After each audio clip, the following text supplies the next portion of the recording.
ഈശോ മിശിഹായെ ഞങ്ങൾ അങ്ങേ കുമ്പിട്ട് ആരാധിക്കുന്നു.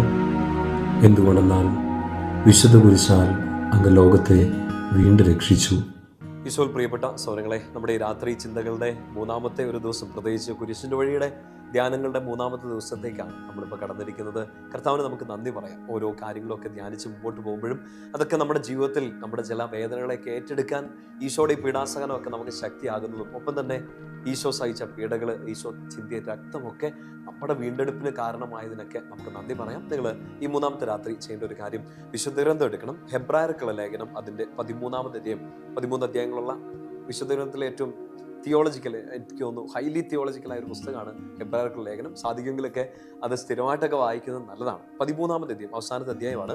അതിൻ്റെ 12ഉം 13ഉം വാക്യങ്ങൾ, ഹീബ്രൂസ് 13:12-13, ഈശോയുടെ രക്തത്തെക്കുറിച്ചാണ് ഇന്ന് നമ്മൾ തീർച്ചയായിട്ടും ചിന്തിക്കാൻ പോകുന്നത്. ഈശോയുടെ ഈ കുരിശിൻ്റെ വഴിയിലെ മൂന്നാമത്തെ സ്ഥലമാണ്. ഈശോ 1-ാം പ്രാവശ്യം വീഴുന്നു. ഈശോ വീണപ്പോൾ ഈശോയുടെ മുട്ട് ഇടിച്ച്, അല്ലെങ്കിൽ നമ്മൾ ആ ചിത്രങ്ങളിലൊക്കെ കാണുന്നത് പോലെ തീർച്ചയായിട്ടും ആ വീഴ്ചയിൽ ഈശോയുടെ രക്തം നിലത്ത് വീണു. ആ രക്തമാണ് നമ്മുടെ വീണ്ടെടുപ്പിനൊരു കാരണമായത് എന്ന് നമുക്കറിയാം. കുഞ്ഞാടിൻ്റെ ആ രക്തം, ആ രക്തത്തെക്കുറിച്ച് പറഞ്ഞു തരുന്ന ഒരു കാര്യമാണ് ഹെബ്രായർ 13 വാക്യങ്ങൾ. 12ാമത്തെ വാക്യം ഇങ്ങനെയാണ്, ശ്രദ്ധിച്ച് വായിക്കണം. സ്വന്തം രക്തത്തിലൂടെ ജനത്തെ വിശുദ്ധീകരിക്കാൻ ക്രിസ്തുവും കവാടത്തിന് പുറത്തു വെച്ച് പീഡനമേറ്റു. ഒന്നുകൂടെ ശ്രദ്ധിച്ച് കേൾക്കാവും. സ്വന്തം രക്തത്തിലൂടെ ജനത്തെ വിശുദ്ധീകരിക്കാൻ ക്രിസ്തുവും കവാടത്തിന് പുറത്തു വെച്ച് പീഡനമേറ്റു. വിധിവാചകം കേട്ട് കുരിശിൻ്റെ ഭാരം ഏറ്റെടുത്ത് ഇതാ 3-ാം സ്ഥലത്ത് ഈശോ ഈ കവാടത്തിന് പുറത്തേക്ക് പോകുന്നു. ഈശോ 1-ാം പ്രാവശ്യം വീഴുകയാണ്. വീഴുന്ന സമയത്ത് സംഭവിക്കുന്നൊരു കാര്യത്തെക്കുറിച്ച് വചനം കൃത്യമായിട്ട് പറയുകയാണ്. ഈ ഗേറ്റിന് പുറത്ത് വെച്ച്, ഈ കവാടത്തിന് പുറത്ത് വെച്ച് സ്വന്തം രക്തം വീഴുകയാണ്. ആ രക്തം വീണത് എന്തിനാണ്? ഒരുപക്ഷെ നമ്മളും മുട്ടടിച്ച് വീണിട്ടുണ്ടാകാം. ചെറുപ്പത്തിൽ നടക്കാൻ പഠിച്ചപ്പോൾ, സൈക്കിൾ ഓടിക്കാൻ പഠിച്ചപ്പോൾ ആ രക്തം എന്തെങ്കിലുമൊക്കെ ഉപകാരം ഉണ്ടാക്കിയോ? അറിയില്ല. കുറച്ച് പാടുകൾ ഉണ്ടാക്കിയാണ് മുട്ടയിൽ, അല്ലേ? ചിലപ്പോൾ കുറച്ച് വേദനിച്ച് കാണും. ജീവിതമാണ്. ഞാനും നിങ്ങളുമൊക്കെ ഒത്തിരി തവണ മുട്ടിടിച്ചോ മുഖമുടിച്ചോ ഒക്കെ വീഴാം. രക്തം ചിന്താം.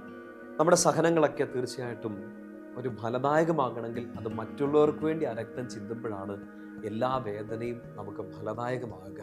നോക്ക്, ഞാൻ സൈക്കിളിൽ ഓടി നടന്ന് വീണതോ, ഞാൻ നടക്കാൻ പഠിച്ചപ്പോൾ വീണതോ ഒക്കെ എന്തുപകാരം ഉണ്ടാക്കിയെന്ന് വെച്ചാൽ, 1, സൈക്കിൾ ഓടിക്കാൻ പഠിച്ചു. 2, കുറച്ചുകൂടെ നന്നായിട്ട് നടക്കാൻ പഠിച്ചു.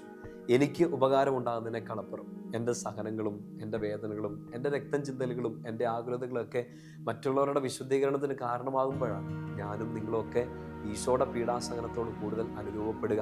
വചനം പറയുന്നത് കേട്ടോ, 13:12 ഹെബ്രായർ, സ്വന്തം രക്തത്തിലൂടെ തൻ്റെ ജനത്തെ വിശുദ്ധീകരിക്കാൻ വേണ്ടിയിട്ട് അത് കാരണമായി. പ്രിയപ്പെട്ട സഹോദരങ്ങളെ, ഈശോ 30 തവണ വീണത് നമ്മൾ ഈ കുരിശിൻ്റെ വഴിയിലെ പ്രാർത്ഥനയിൽ തന്നെ 3 തവണ ഈശോ വീഴുന്നതിനെ കുറിച്ചൊക്കെ ധ്യാനിക്കുന്നുണ്ട്. ഒത്തിരി തവണ ചാട്ടവാറടിയേറ്റ് രക്തം വീഴുന്നത് നമ്മൾ കാണുന്നുണ്ട്. കുരിശിൽ കിടന്നുകൊണ്ട് ആ രക്തം മുഴുവൻ വാർന്നൊഴുകുന്നത് നമ്മൾ കാണുന്നുണ്ട്. ഓരോ തുള്ളി രക്തവും നമ്മുടെ വിശുദ്ധീകരണത്തിന് വേണ്ടിയിട്ടായിരുന്നു എന്നുള്ള ഓർമ്മയായിരിക്കണം നമുക്ക് ഈശോയെ സ്നേഹിക്കാൻ, ഈശോയോട് ചേർന്ന് നിൽക്കാനുള്ള ഏറ്റവും വലിയ പ്രചോദനം. ഓരോ രക്തത്തുള്ളികളും, വിശുദ്ധ ബ്രിജീറ്റിനൊക്കെ ഈശോ ഇങ്ങനെ ദർശനം കൊടുത്തു എന്നാണ് പറയുക. എത്രയോ തുള്ളി രക്തം വീണു എന്ന്. പക്ഷെ നമുക്ക് ഉറപ്പ് വേണ്ട ഒരു കാര്യം ഇതാണ്. എത്ര ആയിരക്കണക്കിന് രക്തത്തുള്ളികൾ ഈശോയുടെ ദേഹത്തുനിന്ന് വീണാലും അതിൽ ഒരു രക്തത്തുള്ളി ഇറ്റ് വാസ് ഫോർ മീ, എനിക്ക് വേണ്ടിയായിരുന്നു.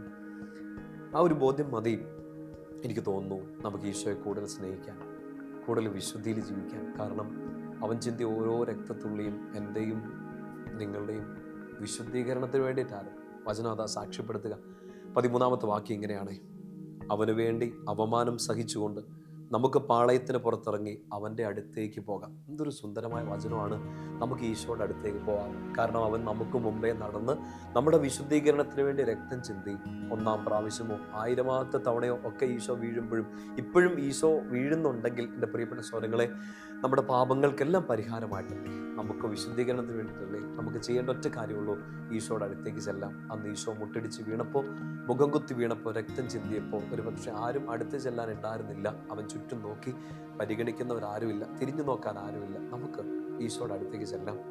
ഇന്ന് കുരിശിൻ്റെ വഴി പ്രാർത്ഥനയൊക്കെ നിങ്ങൾ ചെല്ലുമ്പോൾ പ്രാർത്ഥിക്കേണ്ടത് ഇതാണ്: ഈശോയെ, എനിക്ക് വേണ്ടി രക്തം ചിന്തി, ആ രക്തത്താൽ എന്നെ വീണ്ടെടുത്ത് കുരിശുമരണത്താൽ എന്നെ വിശുദ്ധീകരിച്ച അങ്ങയുടെ അടുത്തേക്ക് ഞാൻ വരികയാണ്. എൻ്റെ രക്തം ചിന്തുമ്പോൾ, ഞാൻ വീഴുമ്പോൾ, ഞാൻ ആരിലേക്കും നോക്കുന്നില്ല, ആരുടെ അടുത്തേക്ക് ആശ്വാസത്തിന് വേണ്ടി പോകുന്നില്ല. എനിക്ക് വേണ്ടി രക്തം ചിന്തിയ, എന്നെ വിശുദ്ധീകരിച്ച, എന്നെ സ്നേഹിച്ച ഓരോ രക്തത്തുള്ളിയിലും എൻ്റെ പേരെഴുതി വെച്ച ഈശോയുടെ അടുത്തേക്ക് തന്നെ ഞാൻ ചെല്ലുന്നു. ഈശോയുടെ തിരുരക്തം നിങ്ങൾക്ക് സംരക്ഷണമാവട്ടെ. ഇന്ന് രാത്രി സമാധാനമായി ശാന്തമായി ഈശോയുടെ സ്നേഹം അനുഭവിച്ചറിഞ്ഞ് ആസ്വദിച്ചറിഞ്ഞ് കൂടുതൽ വിശുദ്ധീകരിക്കപ്പെട്ട് കിടന്നുറങ്ങുക. നാളെ കൂടുതൽ കൃപയോടെ എഴുന്നേറ്റ് നടക്കാൻ ഈശോ കൃപ നൽകട്ടെ. ഈശോയുടെ കുരിശ് നിങ്ങൾക്ക് സംരക്ഷണമാവട്ടെ. പിതാവിൻ്റെയും പുത്രൻ്റെയും പരിശുദ്ധാത്മാവിൻ്റെയും നാമത്തിൽ ആമേൻ. ഈശോ മിശിഹായ്ക്ക് സ്തുതിയായിരിക്കട്ടെ.